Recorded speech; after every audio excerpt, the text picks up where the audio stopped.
पहलगाममधील हल्ल्यात पाकिस्तानच्या कटाचे पुरावे मिळाले असं एनआयएच्या सूत्रांमार्फत समजतंय।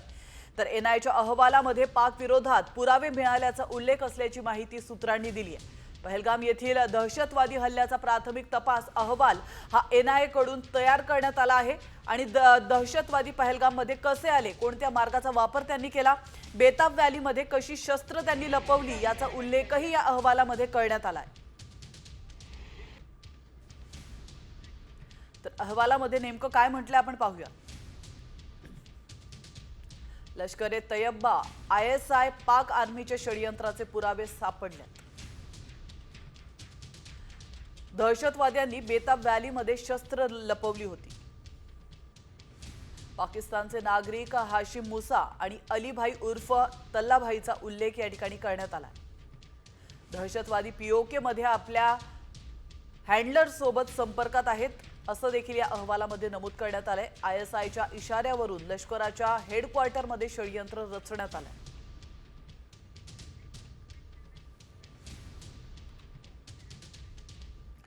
श्रीनगरमध्ये एनआयए डीजी सदानंद दातेंची अधिकाऱ्यांसोबत आढावा बैठक सुरू आहे। महत्त्वाची अपडेट, कालपासून सदानंद दाते हे श्रीनगरमध्ये असल्याचं आपण पाहतोय आणि त्यांनी पहलगाम हल्ल्याच्या ठिकाणची पाहणी केली आहे आणि या क्षणाला आता श्रीनगरमध्ये एनआयए डीजी सदानंद दाते यांची अधिकाऱ्यांसोबत आढावा बैठक सुरू आहे।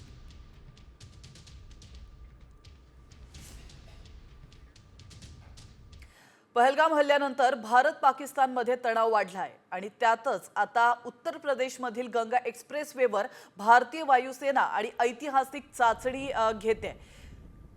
शाहजहांपूर या ठिकाणी गंगा एक्सप्रेसवेवर बांधलेल्या 3.5 किलोमीटर लांबीच्या हवाई पट्टीवर वायुसेना आपली ताकद दाखवणार आहे आणि या मोहिमेमध्ये वायुसेनेची सर्वात प्रगत लढाऊ आणि वाहतूक विमाने उड्डाण आणि लँडिंग करतील। यात राफेल जाग्वार, त्याचप्रमाणे Miraj SU-30 MKI, MiG-29 Mi-17 तर V-5 हेलिकॉप्टर यांचा समावेश आहे।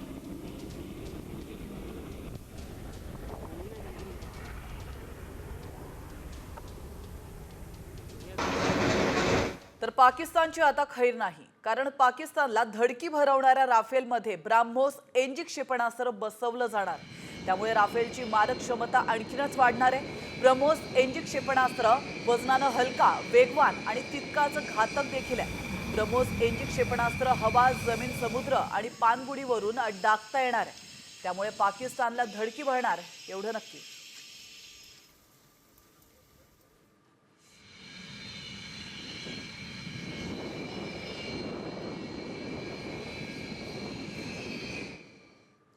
तर आपण पाहतोय ब्रह्मोस एनजीचं वजन 1.3 ते 1.4 टन इतकं आहे।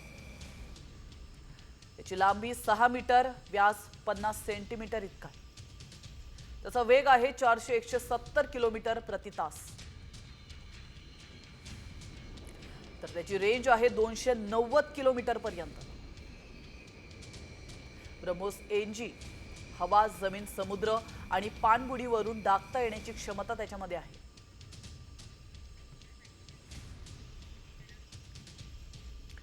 पहलगाम हल्ल्यानंतर पाकड्यांची झोप उडाली आहे आणि त्याला कारण भारताच्या ताफ्यातील राफेल ठरतंय। मात्र पाकड्यांनी राफेलचा धसका का घेतलाय पाहूयात या स्पेशल रिपोर्टमधून। पाकड्यांना धास्ती, भारताची राफेल खरेदी।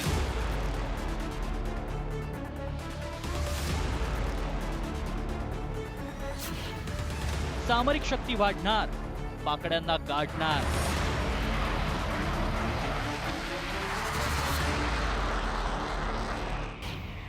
राफेल ठरणार पाकड्यांचा कर्दनकाळ।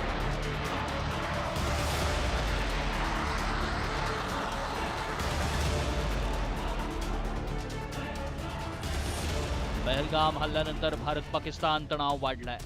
त्यात भारतानं लष्करी सामर्थ्य वाढवण्यावर भर दिलाय। भारत फ्रान्सकडून 26 राफेल सागरी लढाऊ विमानं खरेदी करणार आहे। भारत फ्रान्समधील हा करार 63,000 कोटींचा असून भारतीय नौदलाची शक्ती वाढेल। यामुळे भारताकडील राफेल लढाऊ विमानांची संख्या 62 होणार आहे। या विमानांच्या समावेशानंतर त्यांना INS विक्रमादित्य आणि स्वदेशी बनावटीच्या INS विक्रांतवर तैनात केलं जाईल। राफेल हे MiG-29 पेक्षा अनेक पटीने अत्याधुनिक विमान आहे. कराचीला मारा करण्याकरता आणि ग्वादार बंदर आणि कराची बंदर यांना ब्लॉक करण्याकरता या विमानवाहू जहाजांचा फार मोठा रोल राहणार आहे. भारत फ्रान्स करारादरम्यान भारत फ्रान्सकडून 22 सिंगल सीटर विमानं आणि 4 डबल सीटर विमानं खरेदी करेल. ही विमानं अणुबॉम्ब डागण्याची क्षमता असलेली असतील. या राफेल मरीनचं वैशिष्ट्य काय पाहूया. 26 मरीन राफेल विमानांसाठी 63,000 कोटींचा सर्वात मोठा करार झालाय. भारतीय नौदलाला 22 सिंगल सीट आणि 4 ट्विन सीट राफेल मिळतील. 26 राफेल मरीन विमानांची डिलिव्हरी 4 वर्षात सुरू होणार. INS विक्रमादित्य आणि INS विक्रांतवर तैनात केले जाणार. भारताच्या ताफ्यात राफेल विमानांची संख्या 62 होणार. राफेल मरीनच्या खरेदीनं हवाई दलाची आणि नौदलाची शक्ती वाढणार आहे. भारतानं गेल्या काही वर्षात सामरिक शक्ती वाढवली आहे. त्यामुळे भारताच्या सार्वभौमत्वाला आणि शांततेला बाधा पोहोचवणाऱ्या परकीय शक्तींसाठी राफेलची खरेदी हा थेट इशारा आहे. त्यामुळे पाकड्यांनी काड्या केल्या आणि त्यावर चिन्यांनी कागाळ्या केल्या तर त्यांना चारीमुंड्या चित करण्यासाठी भारत आता शस्त्रसज्ज आहे हे विसरून चालणार नाही. ब्युरो रिपोर्ट, साम टीव्ही.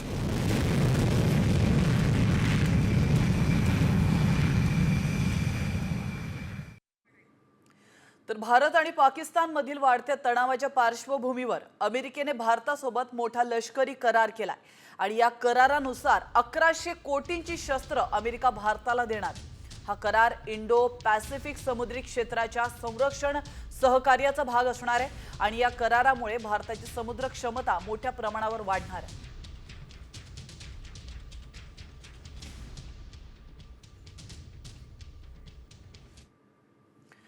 तर पाकिस्तानचे लष्कर प्रमुख जनरल असीम मुनीर यांनी पुन्हा एकदा भारताला धमकी दिली आहे. टिल्ला फील्ड फायरिंग रेंज या ठिकाणी पाकिस्तानी लष्कराच्या युद्ध सरावादरम्यान त्यांनी टँकवर चढून भारताविरोधात आक्रमक वक्तव्य केल्याचं पाहायला मिळालं.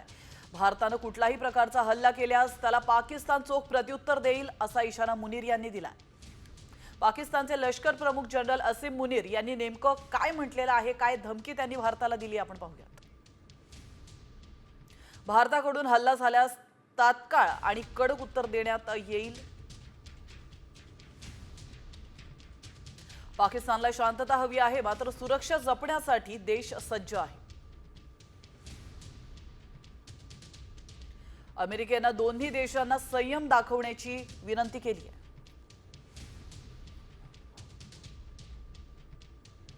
तर टिल्ला फील्ड फायरिंग रेंज या ठिकाणी युद्धाभ्यासात ते उपस्थित होते. टँकवर चढून भारताविरोधात त्यांनी गरळ ओकली.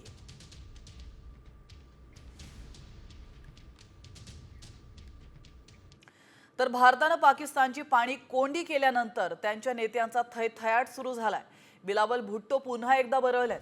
सिंधू नदीचं पाणी रोखलं तर भारताविरोधात युद्ध सुरू होईल अशी धमकी त्यांनी दिली आहे. पहलगाम हल्ल्यानंतर भारतानं पाकिस्तान सोबतचा सिंधू नदी करार थांबवण्यासह अनेक कठोर निर्णय घेतलेत आणि त्यानंतर बिलावल भुट्टो यांनी युद्धाची भाषा केली.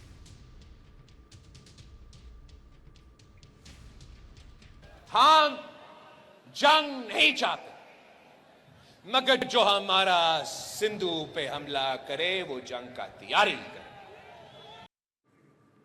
तर भारतानं दहशतवाद्यांवर कारवाई करावी, मात्र युद्ध सुरू करू नये असा सल्ला अमेरिकेनं दिला. पहलगाम हल्ल्यावर अमेरिकेचे उपाध्यक्ष JD व्हेन्स यांनी ही प्रतिक्रिया दिली आहे. पाकिस्तानच्या भूमीवरून कारवाया करणाऱ्या दहशतवाद्यांना पकडण्यासाठी आणि त्यांच्यावर कारवाई करण्यासाठी पाकिस्तान भारताला सहकार्य करेल. अमेरिका भारताला सहकार्य करेल अशी आशाही त्यांनी व्यक्त केली आणि पहलगाम हल्ल्यामध्ये 26 जणांचा मृत्यू झाला होता.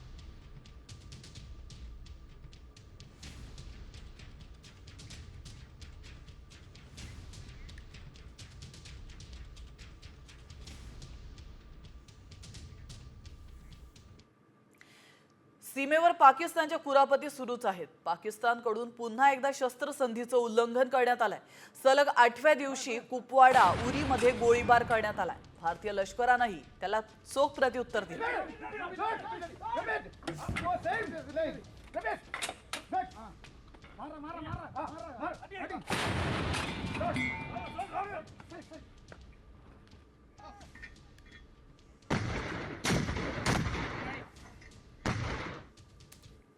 भारत पाकिस्तान विरुद्ध आणखी एक कडक निर्णय घेण्याची शक्यता आहे। केंद्र सरकार लवकरच पाकिस्तान बरोबरची पोस्टल सेवा थांबवण्याचा निर्णय घेण्याच्या तयारीत आहे।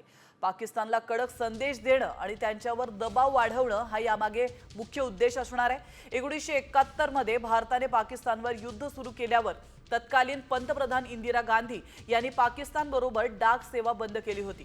2019 मध्ये पुलवामा हल्ल्यानंतरही भारताने पाकिस्तान सोबत डाक सेवा थांबवली होती। तर डाक सेवा बंद होण्याचा परिणाम नेमका काय होणार आहे आपण पाहूया। पाकिस्तान सोबत पोस्टल सेवा बंद केल्यानं व्यापार आणि पत्र व्यवहार थांबतील। आधीच डळमळीत असलेल्या पाकिस्तानी अर्थव्यवस्थेला मोठा धक्का बसेल। लहान व्यापाऱ्यांना आणि ई कॉमर्सवर अवलंबून असलेल्यांना धक्का बसेल। राजनैतिक आणि आर्थिक आघाड्यांवर दबाव निर्माण करून पाकिस्तानला गुडघ्यावर आणण्याची ही रणनीती आहे। तर भारताचा पोस्टमन पत्र घेऊन जाणार नाही तर एक मजबूत संदेश घेऊन जाईल।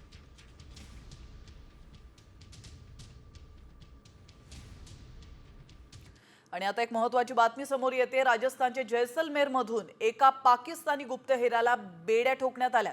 सुरक्षा एजन्सींनी याला 1 महिन्यापूर्वी अटक केली होती, मात्र चौकशीमध्ये नव्या गोष्टी उघड झाल्यात। तर पठाण खान असं पकडण्यात आलेल्या आरोपीचं नाव आहे आणि तो जैसलमेर जिल्ह्यातील मोहनगड नहरी परिसरातील रहिवासी आहे। आरोपी पठाण खान हा पाकिस्तानी गुप्तहेर एजन्सी ISI सोबत काम करत होता। तर त्याने भारत पाक सीमेलगत असलेल्या संवेदनशील भागांची माहिती पाकिस्तानला पुरवल्याची माहिती समोर येते। तर पाहूयात कोण होता हा गुप्तहेर आणि तो कशा पद्धतीने काम करत होता ग्राफिक्सच्या माध्यमातून। जैसलमेर मधून पठाण खान नावाच्या पाकिस्तानी गुप्तहेराला अटक करण्यात आल्याचं आपण पाहतोय। 2019 मध्ये पाकिस्तानमध्ये प्रवास केला आणि त्या ठिकाणी त्याने ISI शी संपर्क केला। तर भारतात परतल्यावर आपलं गुप्तहेर नेटवर्क त्याने सक्रिय केलं। सीमावर्ती भागांवर लक्ष ठेवून पाकिस्तानला फोटो आणि व्हिडिओ तो पाठवत होता। पैसे मिळवण्यासाठी इंटरनेट आणि फोनद्वारे तो संपर्कात होता।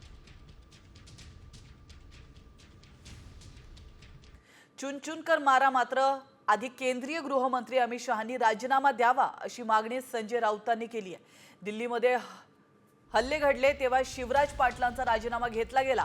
आता मात्र पुलवामा, पहलगाम, उरीसाठी गृहमंत्री जबाबदार असलेल्या शहांचा राजीनामा घ्या असं आव्हान त्यांनी सरकारला दिलंय।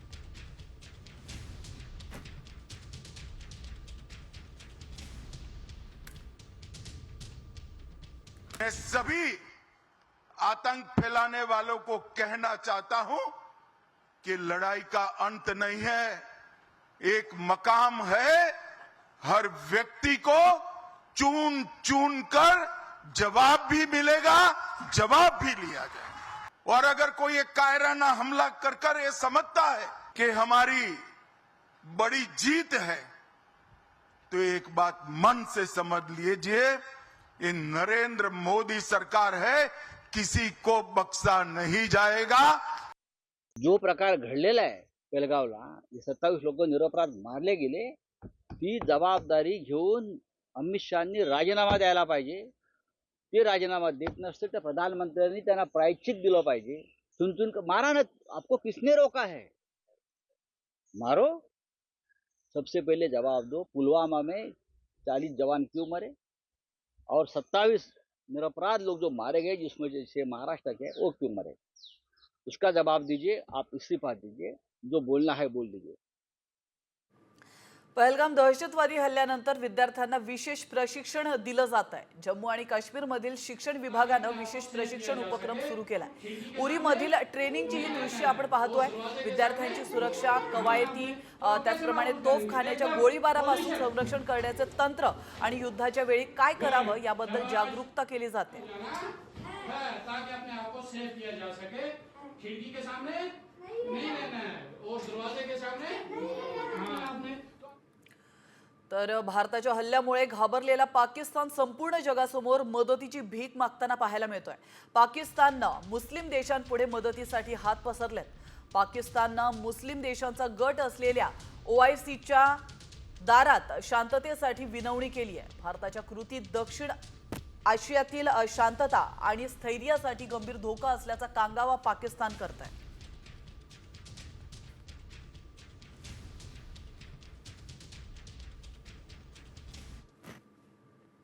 वळतोय पुढच्या महत्त्वाच्या बातमीकडे. भारतासोबतच्या तणावाच्या काळात पाकिस्तानच्या समर्थनार्थ आणखी एक मुस्लिम देश आलाय.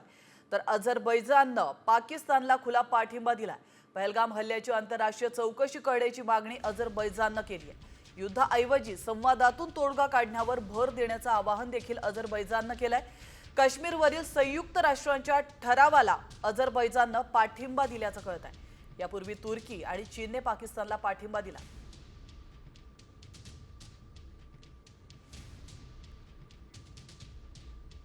चीननं पाकिस्तानला मदतीचा हात पुढे केलाय. चीनचे राजदूत जियांग झेंडोंग यांनी इस्लामाबादमध्ये पाकचे पंतप्रधान शहबाज शरीफ यांची भेट घेतल्याची माहिती आहे. त्यावेळी पहलगाम दहशतवादी हल्ल्यामध्ये 27 पर्यटकांचा मृत्यू झाला असूनही चीननं पाकिस्तानला पाठिंबा देण्याचं आश्वासन दिलंय. त्यावरूनच आता भारताविरोधात चीनची रणनीती बदलणार नाही हेच दिसून येत आहे. तर चीनने दहशतवाद्यांना कधी संरक्षण दिलंय आपण पाहूया. 2009 मध्ये संयुक्त राष्ट्रात मसूद अझहरला जागतिक दहशतवादी घोषित करण्याच्या भारताच्या प्रयत्नाला चीनचा वेटो. तर 2016 मध्ये भारतानं मसूद अझहरवर बंदी घालण्याचा प्रयत्न केल्यावर चीननं तांत्रिक स्थगिती देऊन भारताच्या विरोधात तो गेला होता. 2017 मध्ये अमेरिकेनं मसूद अझहरला जागतिक दहशतवादी घोषित करण्याचा प्रस्ताव मांडला आणि त्यावेळी फोटो नाकारण्यात आला होता. 2019 मध्ये पुलवामा हल्ल्यानंतर जेव्हा मसूद अझहर विरुद्ध प्रस्ताव आला तेव्हा चीननं पुन्हा तो वेटो केला होता. तर मे 2019 मध्ये आंतरराष्ट्रीय दबाव वाढताच चीननं अझहरला जागतिक दहशतवादी घोषित करण्यास पाठिंबा दिला होता. तर 2025 मध्ये म्हणजे आताच पहलगाम हल्ल्यानंतर संयुक्त राष्ट्रांमध्ये निषेध प्रस्ताव आला तेव्हा त्यातून TRFचं नाव काढून टाकण्यात आलं.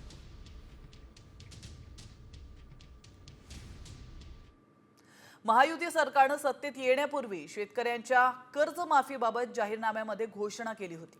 मात्र सत्तेत आल्यानंतर निधीचं कारण देत शेतकऱ्यांच्या कर्जमाफी संदर्भात कुठलाही निर्णय घेण्यात आलेला नाहीये.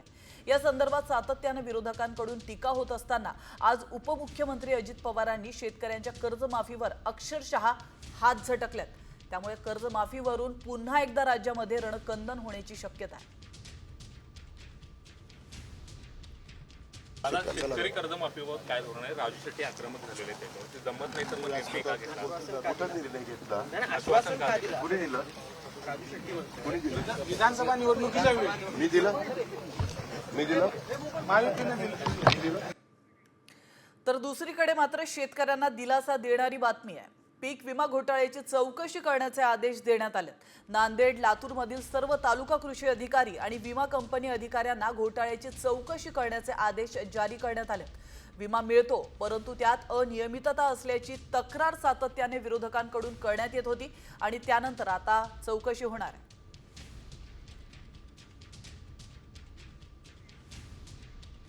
आणि आता महत्त्वाची बातमी आहे लाडक्या बहिणींसाठी. मे महिना उजाडला तरी देखील लाडक्या बहिणींना अजूनही एप्रिलच्या हप्त्याची प्रतीक्षा आहे. एप्रिल महिन्याचा हप्ता खात्यात कधी जमा होणार याबाबत अजूनही स्पष्टता आलेली नाही आहे. एकीकडे महिला आणि बाल विकास विभागाने कामगिरीमध्ये प्रथम क्रमांक पटकावला आहे तर दुसरीकडे मात्र लाडक्या बहिणी एप्रिल महिन्याच्या हप्त्याच्या प्रतीक्षेत आहेत.